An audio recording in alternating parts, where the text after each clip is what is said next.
time for the News du Jour segment. We are joined by the Suburban's editor-in-chief, Beryl Wajsman. Good morning, Beryl. Good morning, David. So, first of all, let's talk about Sylvain Caron. Right. Just spoke with Aref Salem, opposition leader at City Hall, and it doesn't seem like, well, this is just a guy that is resigning, 2 years before his mandate is up to spend some time with his family, and just because the pandemic wore on him. It seems that there must have been something more than that. What's your take? Look, I don't want to start whacking on a personal level. Let's talk about the broader problem that has surrounded his tenure and, in fact, before his tenure. And these things have got to be addressed, and Montreal has got to get into the 21st century in terms of policing. So, first of all, we have a problem in this city with the way police, and it's a tough job, I know. We have a big problem in this city with the way police treat visible minorities, citizens of color. It's not acceptable. As an editor, we as a newspaper have intervened, have shown a spotlight on over 36 cases, and they've been resolved. But over time, where police have acted very badly, and every one of those cases have been citizens of color. And I don't mean it's a questionable issue. I don't mean there's two sides to something. I mean teenage kids getting thrown to the ground with guns at their head, pregnant women being stopped in the middle of the street, taken out of their cars and strip searched. There's a problem. The cops have got to get with it. They've got to have education. I don't know who's training them. And the worst part of it all, it's 20% of the police officers. And the worst part of that demographic, it's really the young ones. What are you saying, 20%? What's that 20% about? I would, just from my experience anecdotally, I'd say we got 20% of cops who really don't have a touch or an understanding of how they should be dealing with the citizens. They really think they're princes of the city. They get out of Nicolette, and they have an attitude of everybody's guilty of something, we just got to catch them. There's got to be more education of police. That's number one. And number two, we need more transparency. Yesterday was the 1-year anniversary of what I called a day of police thuggery. It was a 10,000-person demonstration on Sherbrooke Street against some of the guidelines. The police were told by the mayor's office, exercise judgment, don't be stupid. I think somebody actually said that to the police chief, like, tell your guys not to be stupid. It was a shambles. In the middle of the day in downtown Montreal, 4 or 5 cops would leap on somebody if they weren't wearing a mask in the crowd, physically take them over to the side of the sidewalk, write them a ticket. You don't get to manhandle people for a civil offense. There were 130 incidents like that in 1 2-hour period. Then when we tried to get more information, we were told there's a commander on site. Fine, we tried to find the commander. Everybody was shifted over to media relations. Modern police departments, even New York City, which is much harder to police than Montreal, the commanders are open to the press. You got to stand there and you got to answer questions. You don't get shunted over to media relations, which has very limited, as nice as they are, a very limited amount of information that they're even allowed to give out. The Montreal police have got to stop that. They've got to make the commanders responsible, particularly when there's a public event. They've got to be open to the media. They've got to be open to the citizens. Forget about the media. Well, that's so true. It's so true what you're saying, Beryl, because actually it's so now the spokesperson's duties to speak for the police department, not the chief, that the former spokesperson is now a CAQ minister. He became a star, Yann Lafrenière. He became a big star, and we can't even remember who was the chief's name when Lafrenière was spokesperson. Well, Philippe Pichet, who was removed, the predecessor to Sylvain Caron. Yeah.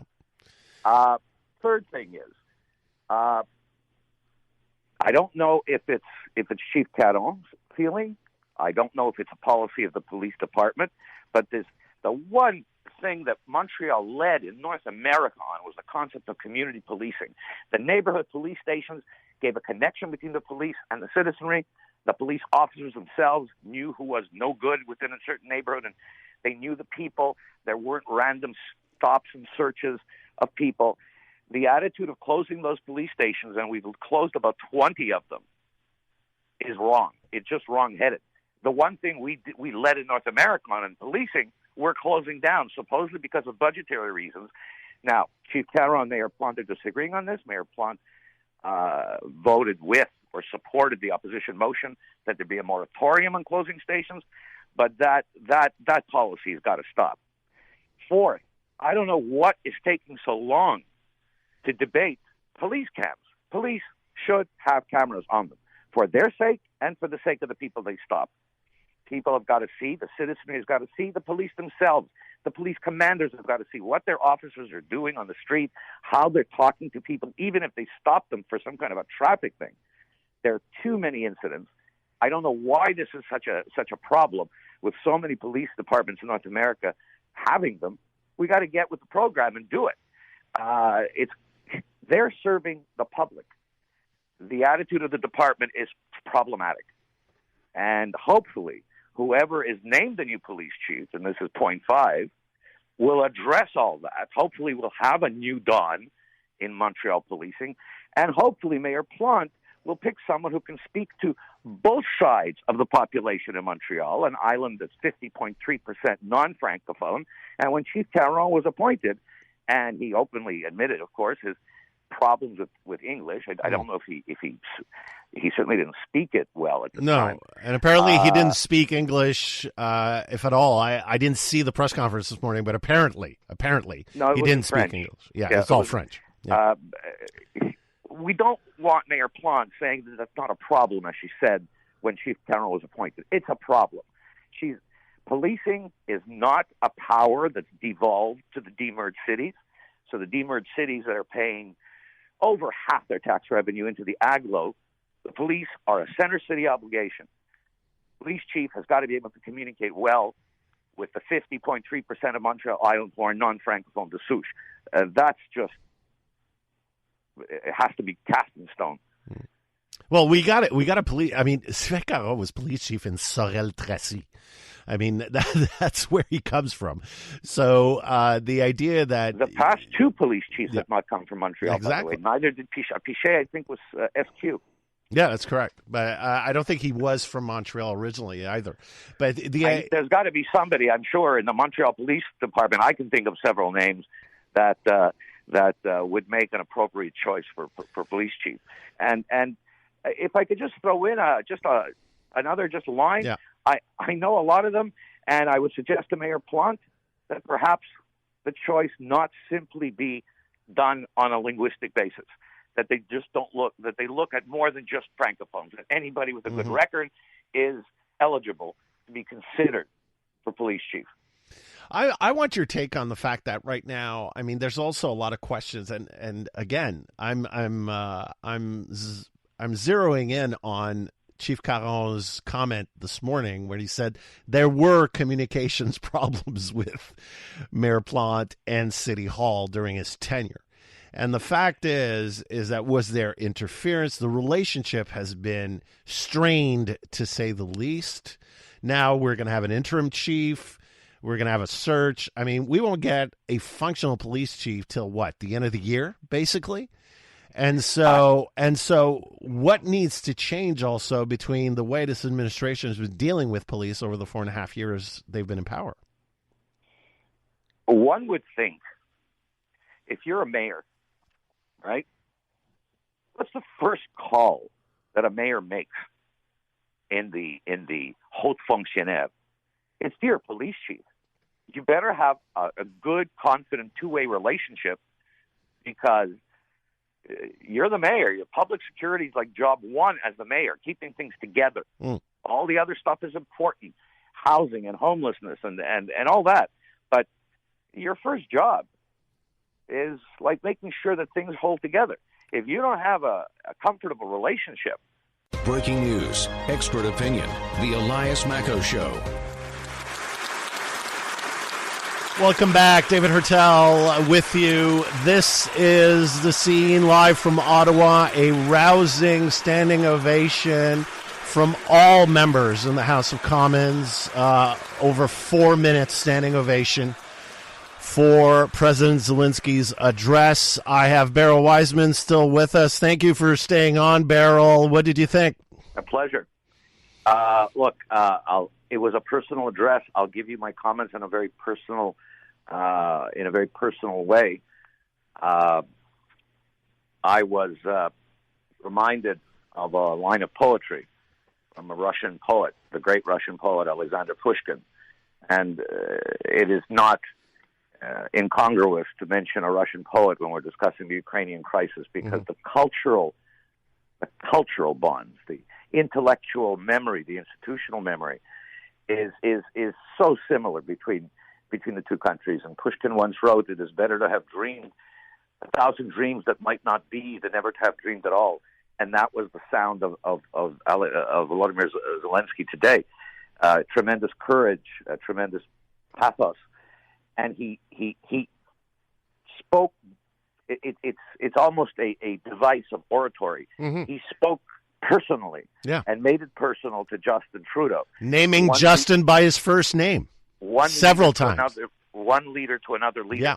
This was knowing that these are not decisions that you can appeal to the broad mass of citizens. He knows the broad mass of citizens in every Western country is not only sympathetic to the Ukraine cause, but working and collecting relief. But these decisions, as we talked before his speech, are made at the highest levels.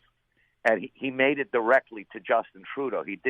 He wanted it to perhaps put everybody on the spot, and perhaps this is the way he's talking to the other leaders. We hear that Macron of France is speaking to him, and of course President Biden, and I'm wondering if he's not making the same kind of personal heartfelt appeal. I think he is, and I think he'll do pretty much the same thing tomorrow when he addresses a joint session of Congress in Washington.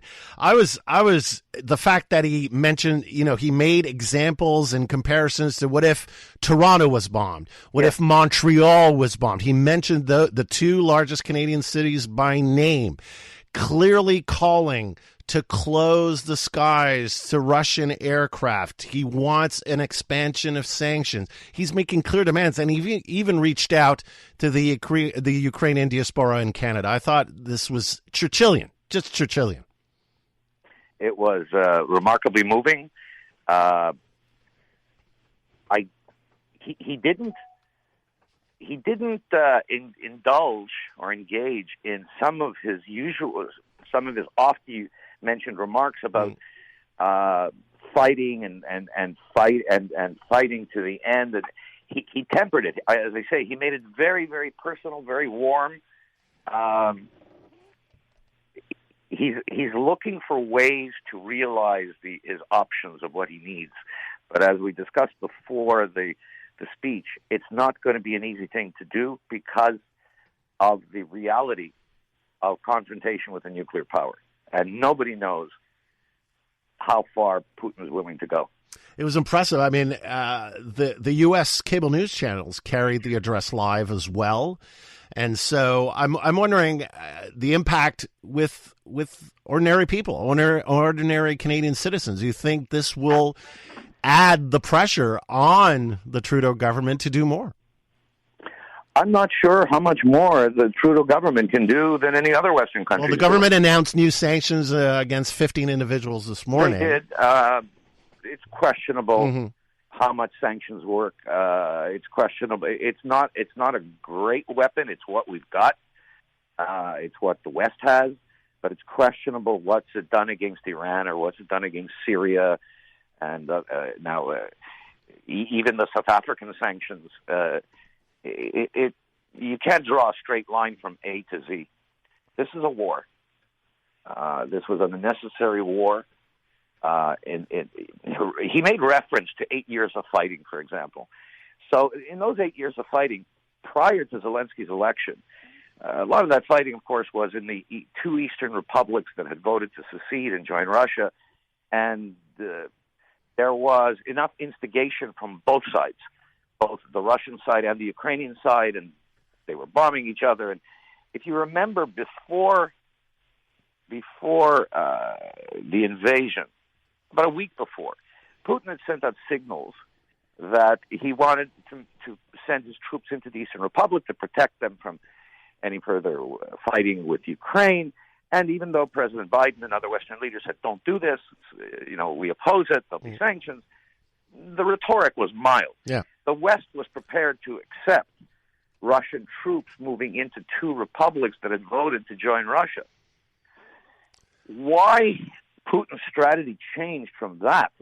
Because he could have very well done that. And then if, for the Ukraine, for example, continued to bomb and shell, if they started it, then he'd have an excuse to, quote, protect or but to launch a seven-pronged invasion of a sovereign country, it put emotions aside. We know it's wrong. It has to be condemned. It is tactically not explicable. Yeah, definitely, Beryl. Beryl, we'll definitely talk about this some more tomorrow. I really appreciate you standing by to give us your thoughts on this riveting speech. And we'll talk about this for sure tomorrow and throughout the week. Thanks a lot, Beryl. Thank you.